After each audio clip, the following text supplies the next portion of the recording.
മണിപ്പൂർ ജിരിബാമിൽ വെടിവെപ്പ് അക്രമികൾ സുരക്ഷാ സേനയുടെ വാഹനത്തിന് നേരെ വെടിയുതിർത്തു.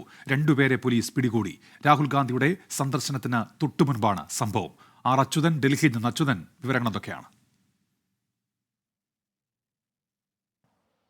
ഉന്മേഷ്, ഇന്ന് രാവിലെയോടുകൂടിയാണ് ഈ സംഭവം. മണിപ്പൂരിലെ ജിരിബാമിലാണ് ഈ സുരക്ഷാ സേന പെട്രോളിംഗ് നടത്തിയിരുന്ന സുരക്ഷാ സേനയുടെ വാഹനത്തിന് നേരെ അപ്രതീക്ഷിതമായിട്ട് ഈ കലാപകാരികൾ വെടിവയ്പ് നടത്തുന്നത്.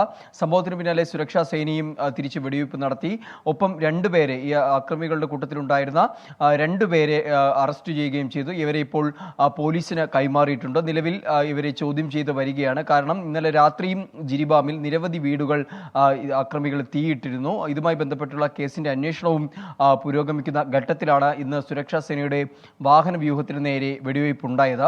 രാഹുൽ ഗാന്ധി ജിരിബാം സന്ദർശനം നടത്തുന്നതിന് തൊട്ട് മുൻപാണ് ഈ സംഭവം റിപ്പോർട്ട് ചെയ്തിരിക്കുന്നത്. അതായത് മണിപ്പൂരിലെത്തിയ രാഹുൽ ഗാന്ധി ആദ്യ സന്ദർശനം നടത്തുന്നത് ജിരിബാമിലെ ദുരിതാശ്വാസ ക്യാമ്പുകളിലാണ്. ആ സന്ദർശനത്തിന് തൊട്ട് മുൻപായിട്ടാണ് ഈ സംഭവം നടന്നത് എന്നുള്ള തരത്തിലാണ് റിപ്പോർട്ട് ചെയ്തിരിക്കുന്നത്. എന്തായാലും ഈ വിഷയവുമായി, ഈ സംഭവവുമായി ബന്ധപ്പെട്ടിട്ടുള്ള അന്വേഷണവും ഇപ്പോൾ പുരോഗമിക്കുകയാണ്. കൂടുതൽ അക്രമികൾ ഈ കൂട്ടത്തിൽ ഉണ്ടായിരുന്നു എന്നുള്ള ഒരു വിവരം ആണ് ഇപ്പോൾ സുരക്ഷാ സേന പോലീസിന് കൈമാറിയിരിക്കുന്നത്.